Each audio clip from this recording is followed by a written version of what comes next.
Everybody from a sweltering hot Israel. The birds are out, and I am so excited to be interviewing a very dear friend of mine, Miriam Levine. And she has been healing currently with cancer, and I have her here next to me. So Miriam, I've been watching your amazing growth and your positivity and empowerment and your will to live through this.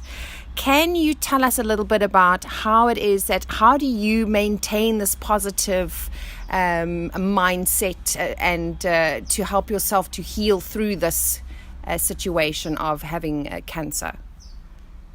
Wow, what a question, Bernice. Like, you just threw it in. Let's go to, the biggest question. How would I get through? Where am I keeping my positivity? Good job. I think many years of working in the alternative medicine got me to the stage where I always need to work on myself, learning through processes that I'm going through, that I went through. And in this process, I've learned how to meditate. I've learned how to see everything is basically a reflection of myself, understanding how I can grow from everything we go through. So when I see cancer, I see this as an opportunity for growth. I don't see this as an opportunity to die. Amazing, yes. Which could be, I can't choose to die and I can't choose to live. Yeah. But I think the state of mind, the state of my emotion, the state of my spiritual makes a huge difference between living and dying, between how I react to what I'm going through. And when I keep a positive point of view, a positive inner strength, then things happen in a positive way. Does that make sense? Absolutely, 100%. And it's just amazing to see. So it's very empowering to witness this free will. And it's also got to do with self-love. It all starts and ends with self-love, because in our world, we're so much about judging ourselves. Yes, that's a big one. Well, we first actually judge everybody else around us. True story. The last thing we do is judge ourselves, which is not really true, because we're constantly judging ourselves. I was looking the other day, I had a bar mitzvah, and yes. I was getting dressed up, and I was doing my nails, and I was putting my makeup, and actually I was looking good. But I look in the mirror, and what do I see? My big nose.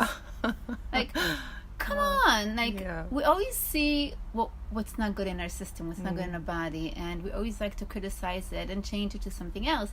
But it's not true. We have to love ourselves for who we are. If we're fat, if we're skinny, if we have a scar, if we have a big nose, whatever it is, we have to love ourselves, because the lack of self-love is one of the things that are bringing all these terrible diseases into our world, because we're forgetting ourselves. So how can you love somebody else if you don't know how to love yourself? Correct, because we are ultimately reflecting what we feel inside all the time. Yeah, our outside world is a reflection of our inner world. And for me, it was a big learning how to learn to love myself. Yes, it's a huge learning, because I was so used to self-judge. I'm missing a word here, but I was constantly looking at everything that's negative around me instead of everything that's positive around me, and and now I'm all the time looking at the positivity. Yes. For instance, just getting organized for the Shabbat, where we had this big party. If something had gone wrong, it went wrong, and there was so many things happening all the time, just not even connected to myself. So I went to do my hairdresser, and she was shampooing my hair, and she took a break. She went outside for 10 minutes, and she sat down, and then a pole fell on her head. Come on. Oh my goodness me.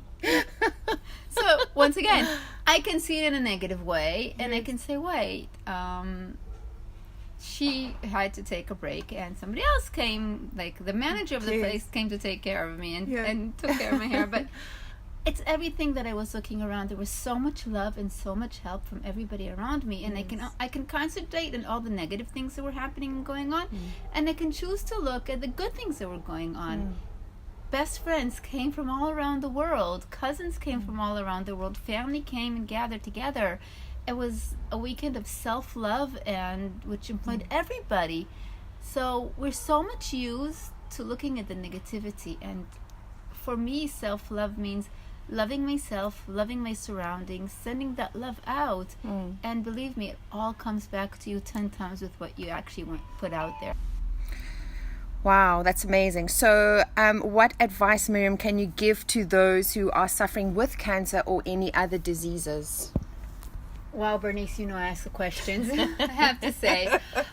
Look, when you come, first of all, the first diagnosis, people are usually in shock because the conscience of cancer is death. So first of all, we need to take things in proportions. So number one is take things in proportion. You're not dying right now. Yeah. There's time to do, there's time to think what you want to do. I would say the first thing, really first thing is you be the one who's going to heal, and have somebody help you with everything to do around the healing itself. So if it's making appointments with doctors, if it's buying the medication, if it's just whatever it is that's not regarding straight with you and your healing, I would say have your husband, your child, your father, your mother deal with everything that's around, because that is really exhausting. So that's number one, and that was the first tip my doctor gave me when I found out I have cancer. Second thing I would say, people like to target one thing, but cancer is, let's imagine cancer in the center, or you're in the center, and around you have like 7 people surrounding you, but these 7 people are your enemies, and they're all trying to kill you in the middle. Now, it's okay to fight one, all right? But what's going to happen? The other 6 are going to kill you because you're just fighting one. So right now you're fighting all these 7 people all at once. So when you're looking at cancer, you look at a multiple way to deal with it. So you don't just target one way. You target everything together at once. So you add here nutrition, and you add your vitamins, and you add things that are conventional, because, as I said, we're integrative medicine. Yes. We add our spirit, our emotional,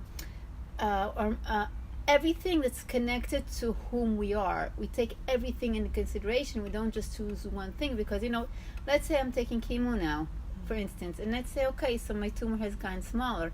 But really is happening in the other side is that the cancer cells are getting stronger. Yes. So you can have some quiet, but then later it's going to come back, and then what?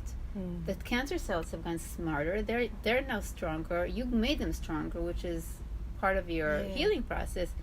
But that's not enough. So now you have to bring even bigger armies to fight it.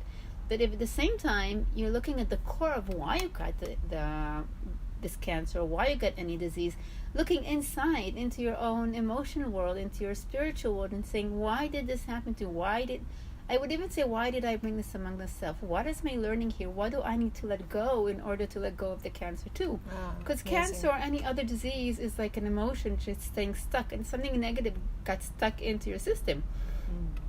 It really makes sense to just cut it off, right? Yeah, exactly. So if I'm cutting off the core emotional reason that the cancer is here, for instance, a trauma you went through in your childhood, in your growing up 2 or 3 years ago, it doesn't matter. Each person has to find his own core way of what happened.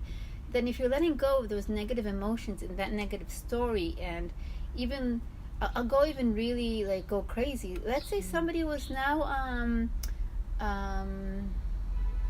what's it called in English? Raped. Raped, yeah. Okay, let's say somebody was raped now. No, yes. She got raped, which is awful, dreadful. Now she's dying inside. Yes. Because she's not only holding the rape, she's holding the emotions of the rape and everything else. Attached to that, yeah. She's attached to it, so she can't go on. She can't go further. And sometimes we have to let go of what happened to us in order to continue on. So it's not an easy process. It is not something that can happen in a minute. You have to go through this.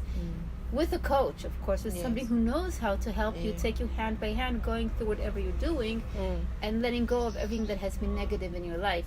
And sometimes it means changing your beliefs. Sometimes it means changing what you thought, Sometimes it means you need to change who you think you are, and just making a new person of who you are. be your new movie star now. Yes, well, you've certainly done that, Miriam. Wow, a very inspiring story indeed. And thank you so much for allowing me to share your incredible journey on my show, The Bernice Vanek Show. So thank you so much for the interview. Thank you, Bernice, for having me. And I have to say, this is just the beginning, because as I know you, I'm sure this is just the beginning of whatever you have out there. And I can highly recommend to everyone who's listening. I know you personally helped me through part of what I'm going through. I love you. Thank you. And if you're listening out there, I highly recommend going to Bernice as a therapist. I don't know the right word in English, but she can really be the one taking your hand and going through whatever you're going through. So whoever's out there, good luck. You can definitely get through this. This is not a verdict of death. I love you. Thank you so much, Thank Miriam. you, Bernice, for having me. Thank you. So that's a wrap from my side, guys. Wishing you all a wonderful day further and sending you all so much love and blessings from the Holy Land.